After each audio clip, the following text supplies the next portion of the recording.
చాలామంది హిందుస్థానీ విద్వాంసులతో కలిసి మీరు జుగల్బందీ చేసేవారు. జుగల్బందీ చేసిన ఆ తరుణంలో క్రమంలో మీకు బాగా గుర్తుండిపోయిన ఎక్స్పీరియన్స్ ఏమన్నా ఉందా? అది నాకు చాలా ఇష్టం. ఎందుకంటే వాళ్ళకి మన సంగీతాన్ని గురించి తెలుసుకోవాలండి, మనకి వాళ్ళ సంగీతం తెలుసుకోవాలండి. వాళ్ళ పోకడ ఎలా ఉంటుంది, వాళ్ళ ఐడియాస్ ఎలా ఉంటాయి, కల్పన ఎలా ఉంటుంది మనది. ఎందుకంటే సంగీతం అంతా ఒకటే కదా. అవును. ప్రతి వాడికి ఒక ముక్కు, రెండు కళ్ళు, నోరు, రెండు చెవులే, కానీ ఒక్కొక్కటి డిఫరెంట్ కదా. ఆ దృక్పథంలో సంగీతం అంతా ఒకటే, డిఫరెన్స్ ఉంటుంది. ఆ డిఫరెన్స్ కొన్ని కారణాల వల్ల ఉంటుంది.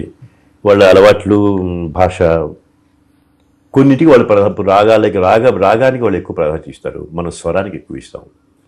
మనం సాహిత్యానికి ప్రాధాన్యం ఇవ్వాలి, ఇవ్వటం లేదు. వాళ్ళు అసలు ఇవ్వరు. వాళ్ళు గొంతుగా వాయిస్ కల్చర్ బాగుంటుంది. అక్కడ గొంతు బాగుంటే కానీ సంగీతం నేర్పరు. ఇక్కడ గొంతుకు బాగా లేకపోయినా నేర్పుతారు, గొంతు బాగా లేకపోయినా కచేరీ చేస్తారు, గొంతుకు బాగా లేకపోయినా పేరు వస్తుంది. అందువల్ల ఇలాంటి వెరీ డిఫరెన్స్ ఉంది. అందువల్ల ఏమవుతుందంటే ఇద్దరం కలిసి భీమసేన్ చూస్తూ మొట్టమొదటి పాడాను నేను. పాడినప్పుడు ఆయన ఎట్లా ఆఖరికి టోటల్గా ఏమంటే ఆయన దగ్గర ఆయన సంగీతం నేర్చుకుంటున్నట్టుగా అలా వచ్చేసింది. అంత ఇష్టపడిపోయారు ఆయన. మురళీ. తర్వాత కిషోర్ మోహన్కర్తో పాడాను, జసరాజ్తో పాడాను, ఇతను ఫ్లూటు చౌరసియా ఫ్లూటు, జాకిర్ హుస్సేన్ తబలా, వాళ్ళతో పాడాను. ఇంకా ఫ్లూటు వాళ్ళతో పాడాను. మేము చాలా పాటలు నేను అమెరికా అంతా పాడాము. భీమసేన్ జోషి, జసరాజు, మేమంతా కూడా. ఇప్పుడు డాక్టర్ సరస్వతి గారు ఏం చేశారంటే, ఆవిడేమో బెంగాల్లో పుట్టారు, కలకత్తా. బెంగాలీ బాగా వచ్చు ఆవిడ. చాలు ఒక్క బలమూరారు, మీరు ఒక్క బెంగాలీ సాంగ్ పాడండి, మీ గొంతుకు దానికి సరిపోతుంది అంటే అవకాశం. ఒక్కసారి ఏదో అవకాశం వచ్చింది, ఒక పాట నేను పాడాను నేను. ఆ పాడినప్పుడు రవీంద్రనాథ్ ఠాగూర్ దగ్గర సంగీతం నేర్చుకున్న శిష్యురాలు ఆవిడ ఇంకా బతుకుంది. ఇప్పుడు కూడా ఉంది. ఇప్పుడు ఆవిడ 90-95 ఉంటాయి. ఆవిడ ఆవిడ కచేరీకి వచ్చి నేను పాడుతుంటే పిచ్చికిపోయి సభలో వచ్చిపోయి గురుదేవ్ వచ్చేసి పాడుతున్నారు, గురుదేవ్ ఇలాగే పాడేవారు, ఇలాగే అరిచేసింది అనమాట. దాంతో నాకు ఇంట్రెస్ట్ వచ్చింది. తర్వాత పాటలన్నీ ఆవిడ దగ్గర నేర్చుకున్నాను, ఈవిడ దగ్గర నేర్చుకున్నాను, సరస్వతి గారి దగ్గర కూర్చో ఆవిడే నేర్చుకున్నాను, ఇంకా ఆవిడ దగ్గర నేర్చుకున్నాను. అప్పుడు ఒక కచేరీలో నేను ఒక్క బెంగాలీ పాడినందుకు రవీంద్ర యూనివర్సిటీ డాక్టరేట్ ఇచ్చినాను, ఒక్క బెంగాలీ పాటకి. ఆ తర్వాత ఏమో గవర్నమెంట్ ఏం చేసిందంటే రవీంద్ర సంగీతం అంతా కూడా పాడేటువంటి ఎక్స్పర్ట్స్ ద్వారా కొన్ని కీర్తనలు పాడించి ప్రిజర్వ్ చేయాలి. ఇప్పుడు డాక్టర్ సరస్వతి గారు నా కీర్తనలు అలా ప్రిజర్వ్ చేస్తున్నారు. బతుకు ఉండగా, ఇప్పుడు నేను బతుకు ఉండగా నేను పాడగలిగినప్పుడు నా పాటలు, నేను చేసిన పాటలు నేనే పాడితే స్టాండర్డ్ కదా. రేపు పొద్దున ఎవరు మనం తక్కిన కీర్తనలు మనం ఎలా చంపేస్తున్నాము, పాడి చేసి అలా మనం చంపరు కదా.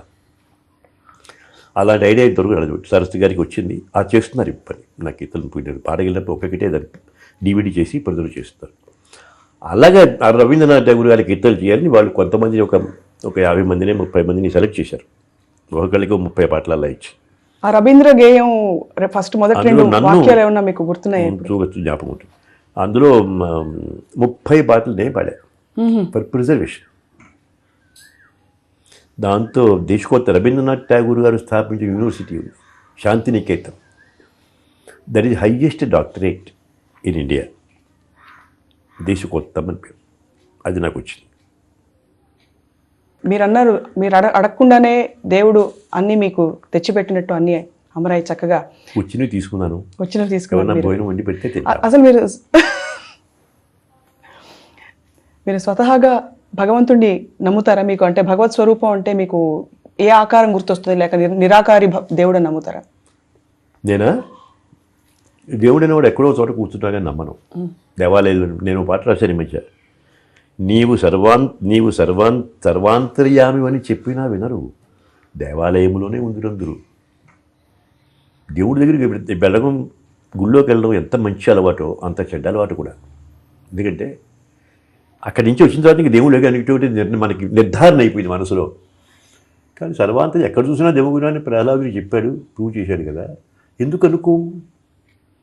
ఇప్పుడు ఇక్కడ దేవుడు లేడనుకుంటే నా ప్రవర్తన ఇంకోలా ఉంటుంది.